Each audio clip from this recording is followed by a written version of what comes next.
우리 정치의 한 달 앞을 내다봅니다. 월간 코너죠. 오늘의 월간 조갑제닷컴의 조갑제 대표를 스튜디오에 모셨습니다. 대표님 안녕하세요. 네, 안녕하세요. 예, 4주 만에 또 뵙습니다. 이 얘기부터 해보죠. 저도 이제 영상으로 봤습니다. 주말에 있었던 토크 콘서트, 한동훈 전 대표의 토크 콘서트에서 대담자로 가셔서 한동훈 전 대표랑 좀 이런 얘기를 했습니다. 예. 현장 분위기는 어땠습니까?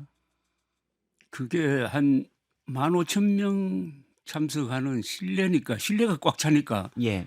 그 압도적인 느낌이 또 다르더라고요. 예, 제가 마치 그 마이크 잡고 무슨 노래 부르는 자리에 있는 것처럼 그랬는데 어쨌든 거기 모인 분들의 마음은 읽을 수가 있었어요. 그건 저는 분노라고 생각합니다. 한국 사람들이 모일 때 보통 그 심리적 동기가 화가 났을 때 많이 모여요. 예. 거기 오신 분들이 화가 많이 나셨는데 그거는 아마도 한국 사회의 주류로서 위대한 문명 건설을 한 이 보수 세력이 어떻게 장동혁과 같은 극우파에 의해서 대표될 수 있느냐. 예. 말하자면 쉽게 말하면 쪽팔린다.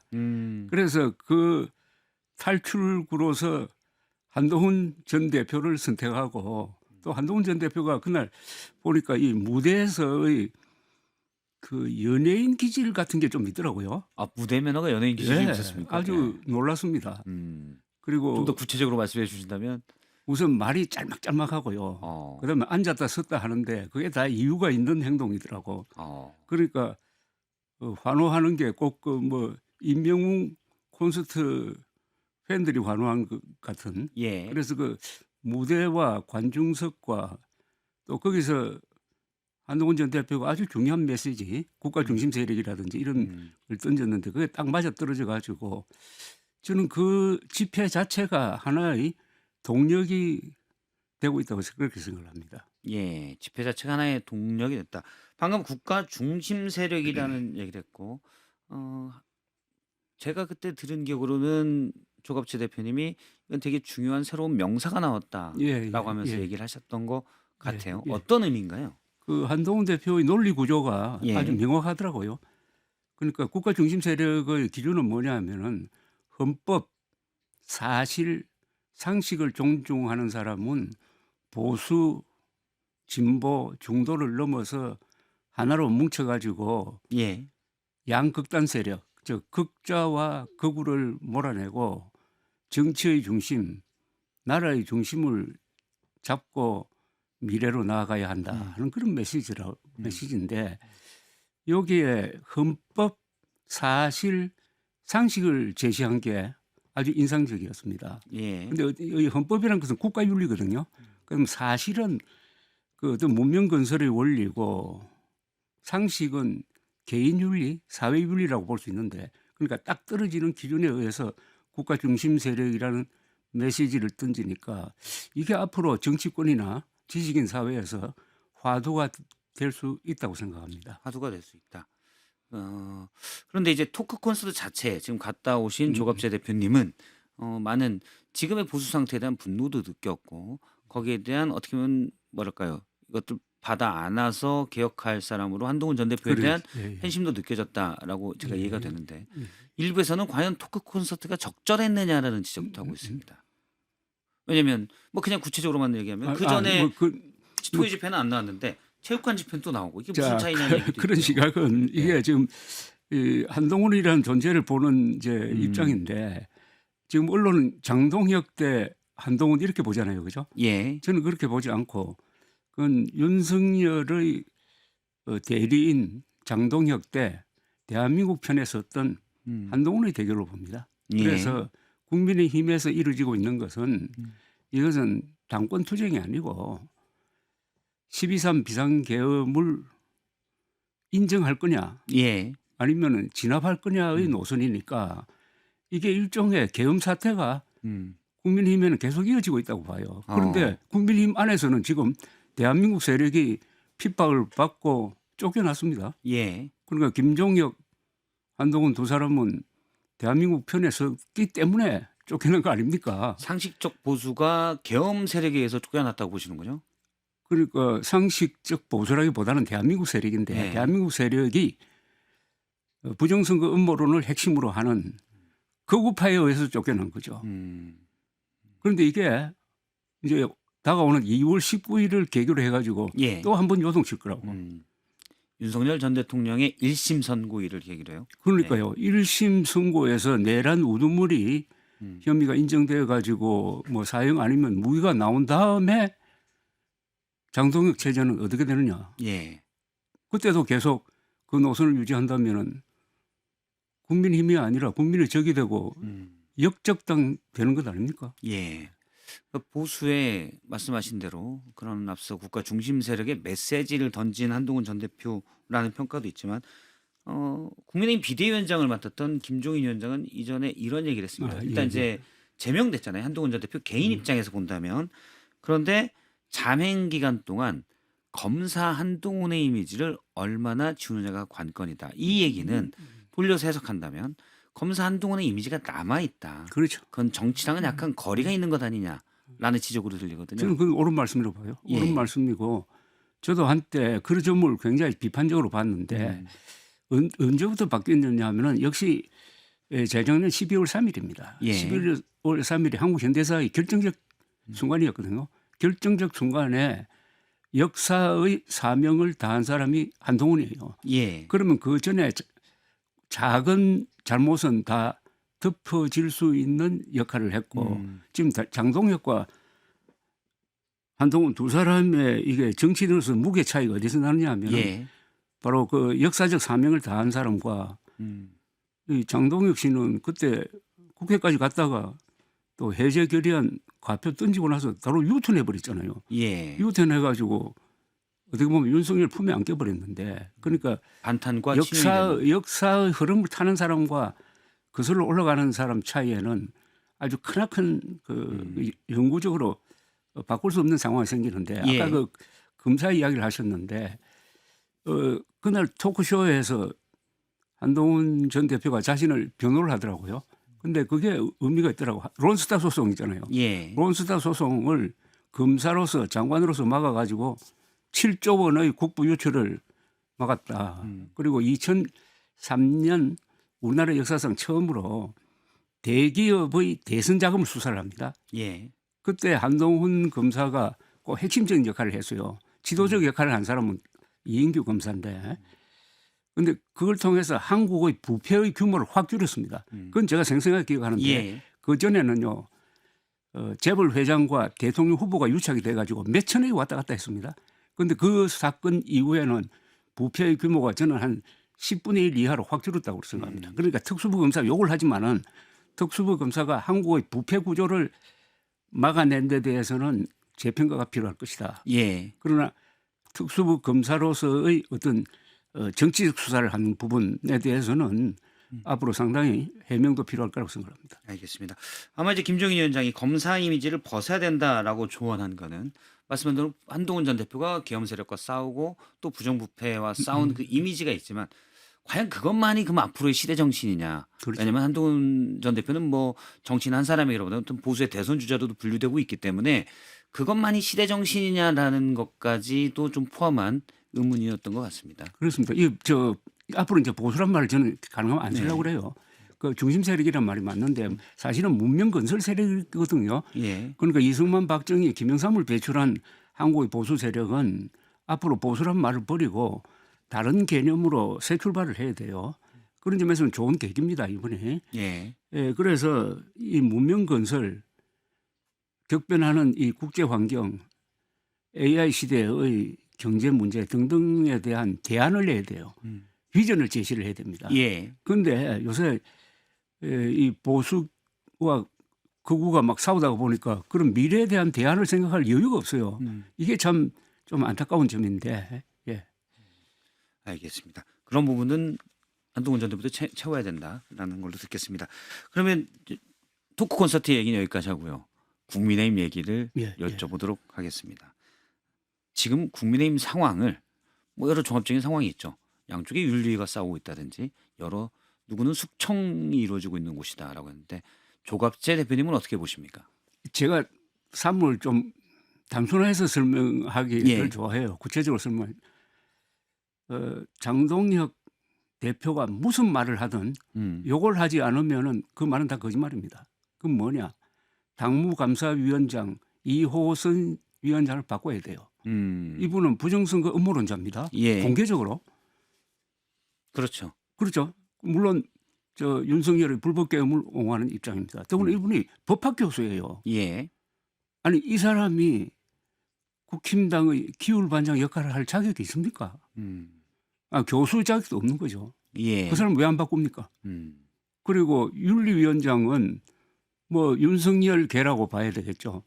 이 두 사람을 가지고 지금 일종의 숙청극을 벌이고 있잖아요. 과연 윤리를 얘기하실 만한 분들인가? 그러니까 이렇게 해놓고 전련했다고 하는 것은 그것은 말장난이고 모든 신뢰가 여기서부터 시작되는 건데 예. 그거 못할 것 아닙니까? 그러면 모든 게 장노혁 대표가 하는 말은 다 거짓말이다. 모든 게 거짓말은 아니죠. 사기꾼도 모든 거짓말은 안 그렇죠, 합니다. 그렇죠. 예. 그러나 장동혁 대표 또는 극우파가 하는 이야기는 일단 거짓말로 보고 예. 그중에 혹시 사실이 있을까? 이렇게 접근하는 것이 가장 안전합니다. 왜냐? 부정선거 음모론이라는 이 낭설은 우리나라에 들어온 그 일종의 정신질환적 이념 중에서 가장 위험합니다. 어떻게 보면 공산주의보다 더 위험합니다. 예. 공산주의에 넘어간 사람이 1,000만 명 된 적은 없어요. 우리나라에서는. 그러나 부정선거 음모론에 넘어간 사람은 지금 통계에 의하면 어른의 한 1,000만 명 이상으로 나오고. 그래요? 그러니까 부정선거 음모론을 믿는 사람 말이죠. 믿는 사람들은. 보수층에서는 한때 50%였어요. 아마도 국민의힘 안에서는 당원이 아마 60-70% 될 겁니다. 예. 거기에 정신이 넘어가면은 영혼이 망가진 사람처럼 행동해요. 그래서 이 국민의힘의 미래를 암담하게 보는 이유가 바로 국힘당 당원들이 부정선거 음모론에 집중적으로 넘어갔다는 사실입니다. 그러니까 국회의원들도 눈치 보잖아요. 예. 눈치 보니까 지금 장동혁 대표를 사실은 바꿔야 선거가 제대로 치러지는데 그런 용기를 못 내잖아요. 당원이 문제입니다. 예. 누군가 정치적 목적으로 부정선거 음모론을 퍼뜨리고 선거에 연일 보수가 지다 보니 부정선거구나라고 믿는 사람들이 지금 말씀에 의하면 1,000만 명이 넘고 다시 국민의힘 의원들은 이 1,000만 명의 눈치를 보고 있고 이런 판이 되고 있다는 말씀이신 거고요. 완전한 악순환 구조죠. 예. 그러면 선거에 지거든요. 선거에 지면 또 부정선거 핑계 됩니다. 예. 그럼 반성 안 하죠. 그럼 그다음 선거는 더 크게 져요. 부정선거 때문에 지게 되면은 지도부가 선거에 책임을 안 지겠군요. 안 지게 되죠. 네. 그래서 지금 규모는 점점 작아지고 있어요. 그러나 작아지면서 극단화되죠.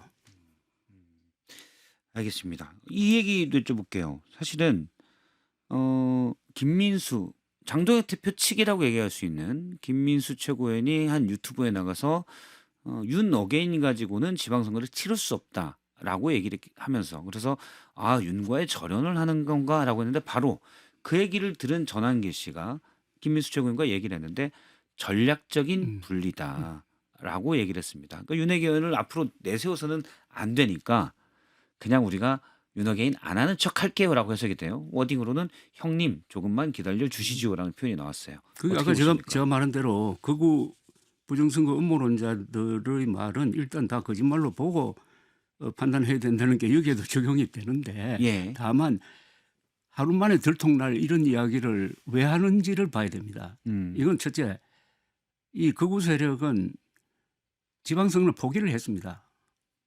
이길 생각은 요만도 없어요. 질 거는 뻔하죠. 진 다음에도 계속 당권을 가져가겠다. 이건 한국 정치 사상 처음입니다. 참패한 당 지도부가 계속 유지되는 걸 봤습니까? 그러니까 그런 데 대한 대비를 하고 있는 거라고 봅니다. 그러려면 제일 중요한 게 부정선거 음모론에 넘어간 세력의 지지를 계속 유지해야 돼요. 그러기 위해서 지금 그 정도로 얘기를 하고 있는 거다. 사실 그러니까 윤과의 절연을 공개적으로 그러니까 공식적으로 정확히 얘기하다 보면 부정선거 세력과의 절연이 되니까 그걸 겁내고 있다는 말씀이시군요. 예. 그리고 양쪽 두 개를 얘기하면 우리는 일부에서 이제 변검이라고 박정원 의원 같은 변검이냐. 위장이혼이라는 얘기도 나오지만 말씀 들었보면 지도부 측에서는 이쪽 분들에게는 이쪽 얘기가 그렇죠. 사실이라고 하고 저쪽 분들에게는 저쪽 얘기가 사실이라고 하면 되겠군요. 그 계산은 그 나름대로 계산은 일반 국민들은 아랑곳하지 않는다는 거죠. 그건 중요하게 생각하지 않는다. 일반 예. 국민들은 그냥 속임수의 대상이고 음. 진짜 챙겨야 될 사람은 극우화된 음모론 세력이다. 예. 이렇게 판단이 되네요. 예.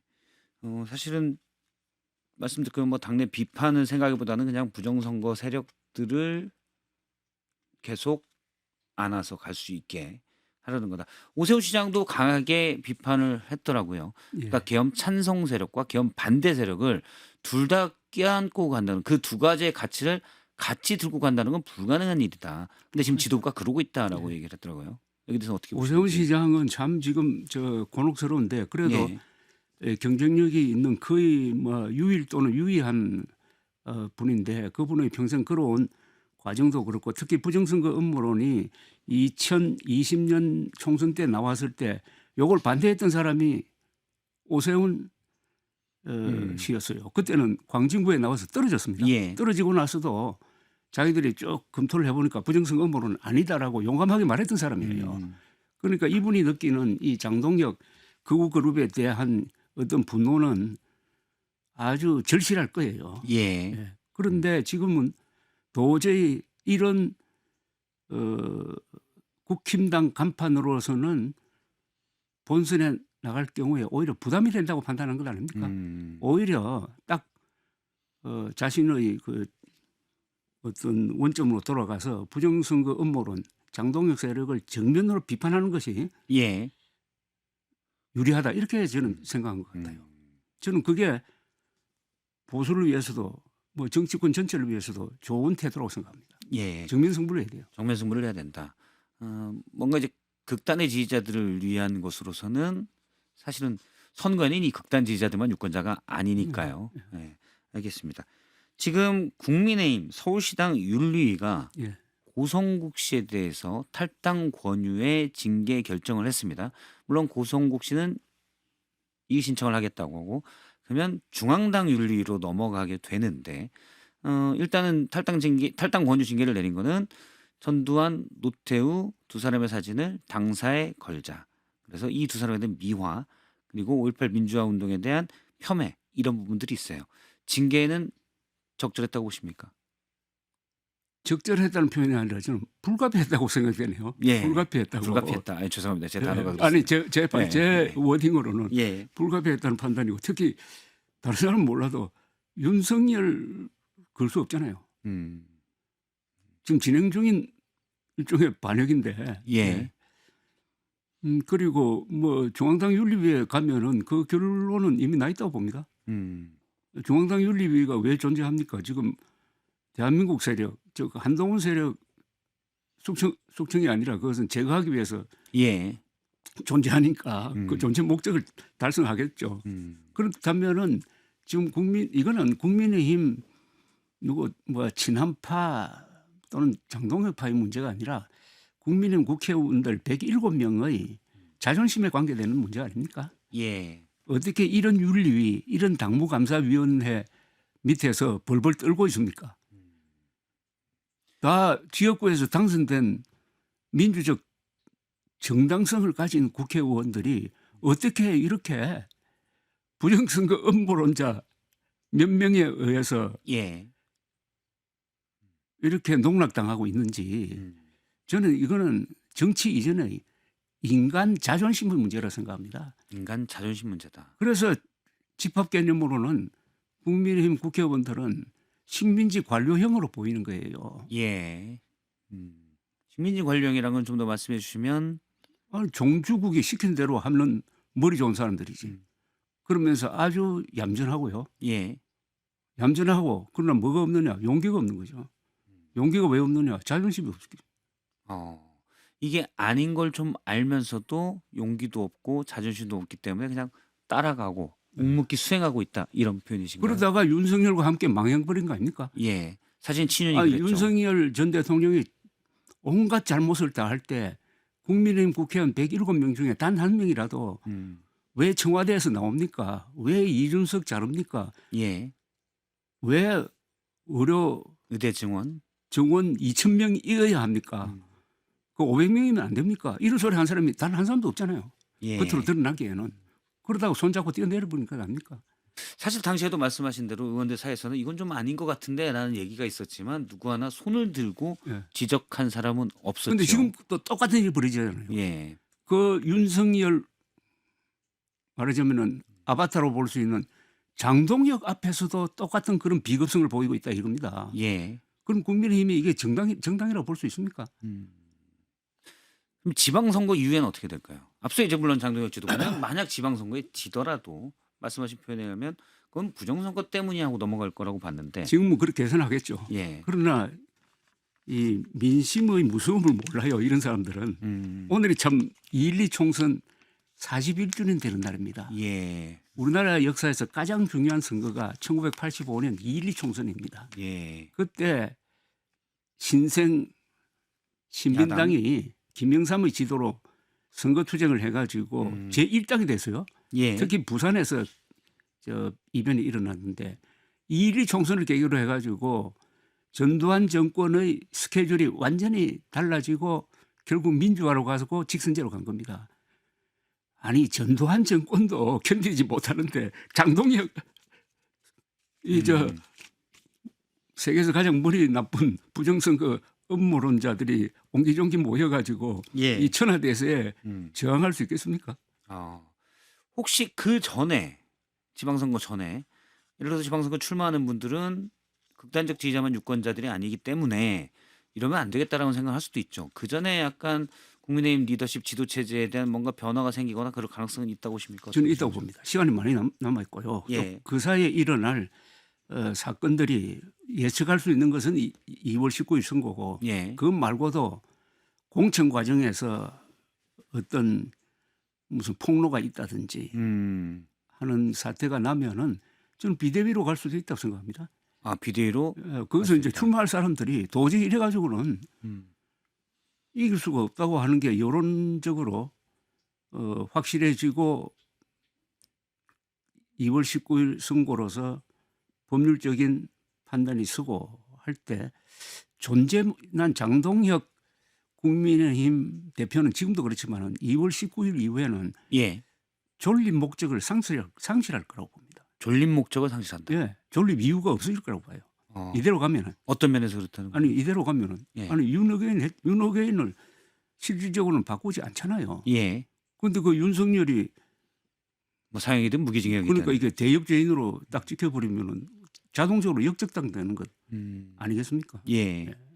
다만 하나 여기 변수가 있는 게 이런 장동혁 체제를 아마 즐기는 사람들이 민주당 정권 아닙니까? 오늘도 대통령하고 만나잖아요. 예. 그러니까 장동혁, 윤석열 두 사람이 줄기차게 해온 것은 이재명 후보를 대통령으로 만들고 민주당을 이번에는 지방정권까지 장악하도록 만들고 철저한 민주당 도우미 역할에 충실하잖아요. 그것도 대를 이어서 예. 윤석열로 끝나는 게 아니라 장동혁까지 연결돼 가지고 결과적으로 민주당 정부를 도와주는 역할을 하고 있다. 정치는 결과로 따져야 됩니다. 네, 알겠습니다. 부정선거 토론이 25일 날 TV조선에서 이준석 대표와 전한길 씨가 있을 예정입니다. 1분 정도 남았는데 짧게 말씀해 주신다면. 예. 이 세상에서 가장 기괴한 토론이죠.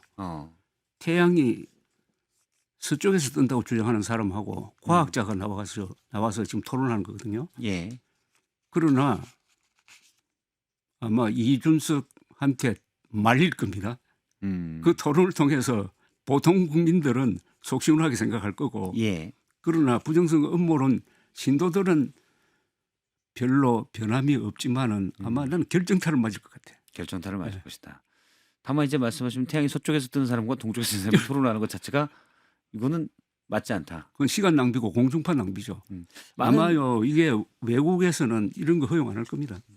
여러 의견들이 있더라고요. 중도나 진보 쪽에서는 지금 말씀하신 대로 그걸 왜 토론하냐. 천동석과 지동설을 지금 토론할 때냐라는 의견이 있고 또 한쪽에서는 지금 보수 쪽의 부정선거 음모론이 정말 유령처럼 너무 떠돌아다니기 때문에 이런 거라도 해서 좀 척결을 해야 된다.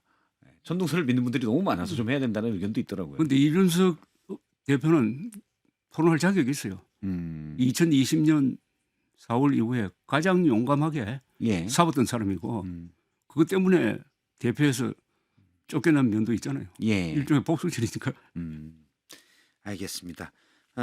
오늘 조갑재 대표님 말씀은 여기까지 듣도록 하겠습니다. 보수의 상황에 대해서 잘 짚어주셨는데요. 오늘 인터뷰 고맙습니다. 네.